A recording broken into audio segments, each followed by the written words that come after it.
Hello friends, back to my channel Raju Mithu ব্লগে স্বাগত জানিয়ে তোমাদের কাছে নতুন একটা ভিডিও নিয়ে আজকে আমি চলে এসেছি। আজকে আমি বানাবো এই শীতেতে কিন্তু পাকা পাকা টমেটো দিয়ে টমেটো ভর্তা করে খেয়ে দেখো, দেখবে ভাতের সাথে আর কিচ্ছুই লাগবে না।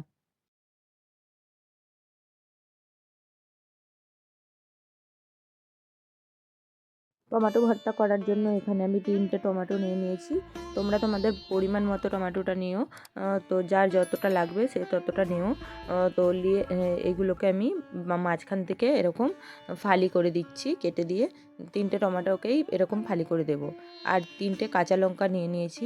কাঁচা লঙ্কাগুলোকেও পিছন দিকের অংশগুলোকে একটু করে আমি কেটে দেব। যখন তেলে আমি এটা দেব তখন যাতে না ফেটে যায়, সেই জন্য কাঁচা লঙ্কাগুলো আমি একটু করে কেটে দেব।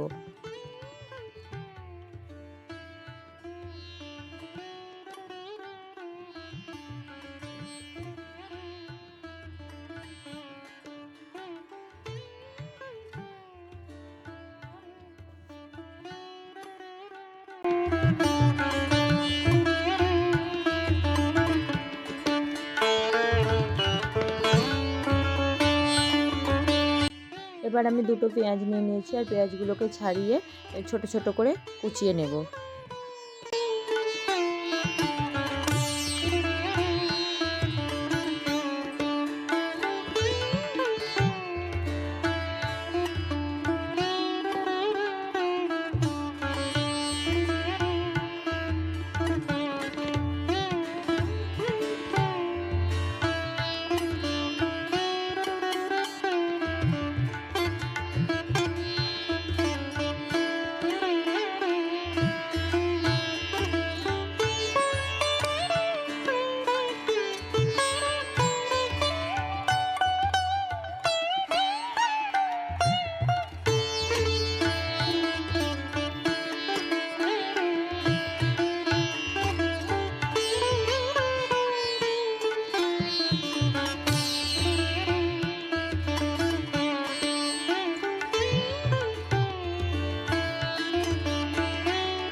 আর এখানে কিছুটা ধনেপাতা নিয়ে নিয়েছি, একদম ফ্রেশ ধনেপাতাটা নেবে। আর ধনেপাতাগুলোকে যতটা বারিক করে কাটতে পারবে ততটাই ভালো। একদম ছোট্ট ছোট্ট করে কাটো, বড় একদম রাখবে না, বেশ ছোট্ট ছোট্ট করে কুচিয়ে নেবে ধনেপাতাগুলোকে। আমি দেখতে পাচ্ছ কেটে নেওয়ার পরে ভালো করে এগুলোকে বারিক করে নিচ্ছি। আর একদম ফ্রেশ ধনেপাতাটা নেবে, তবেই কিন্তু খেতে বেশি ভালো লাগবে। তো ধনেপাতাগুলোও আমার কুচানো হয়ে গেছে, ওগুলোকেও আমি রেখে দেবো।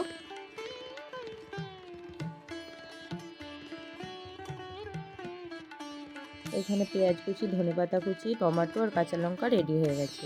এদিকে একটা কড়াই বসিয়ে নিয়েছি, দিয়ে দিলাম কিছুটা পরিমাণে তেল। তেল দিয়ে এর মধ্যে দিয়ে দেবো কিছু গোটা রসুন। গোটা রসুনগুলোকে আমি একটু তেলে ভেজে নিয়ে তারপর ওর মধ্যে দিয়ে দেবো যে কেটে রাখা পেঁয়াজগুলো রেখেছিলাম, ওই পেঁয়াজগুলো দিয়ে দেবো। পেঁয়াজগুলোও দিয়ে ভালো করে ভেজে নেব।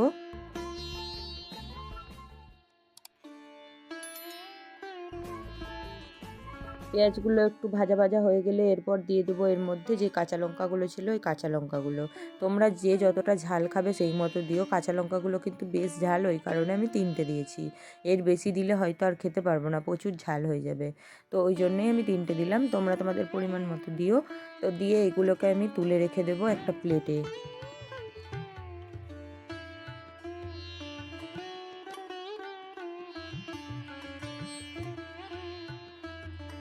তারপর ওই তেলের মধ্যে যে কেটে রাখা টমেটোগুলো ছিল, সেই টমেটোগুলো এরকমভাবে দিয়ে দিলাম। দিয়ে একটা ঢাকা দিয়ে দেবো। আর আঁচটা একদম খুব বেশি জোরে দিয়ে রাখবে না, মিডিয়ামে দিয়ে রেখো। দিয়ে ঢাকা দিয়ে দেবো। কিছুক্ষণ পর এগুলোকে উল্টে দেবো, এইভাবে একটা একটা করে উল্টে দিয়ে আবার ঢাকা দিয়ে দেবো। যতক্ষণ না পর্যন্ত এই ওপর থেকে ওর খোসাটা অটোমেটিক ছেড়ে যাচ্ছে, ততক্ষণ এগুলোকে এইভাবে উল্টে পাল্টে ভেজে নেব। দেখো, দেখিয়ে দিচ্ছি, খোসাটা এর টমেটোর গা থেকে অটোমেটিক ছেড়ে আসছে। তখনই বুঝে যেতে হবে টমেটোগুলো কিন্তু সেদ্ধ হয়ে গেছে।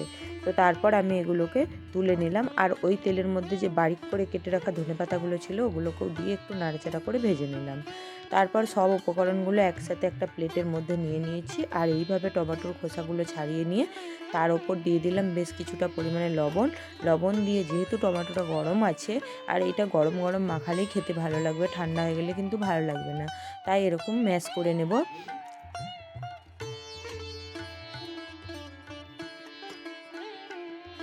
যে লঙ্কাগুলো ভেজে রেখেছিলাম সেগুলোকেও হাত দিয়ে এরকম মাখিয়ে নেব।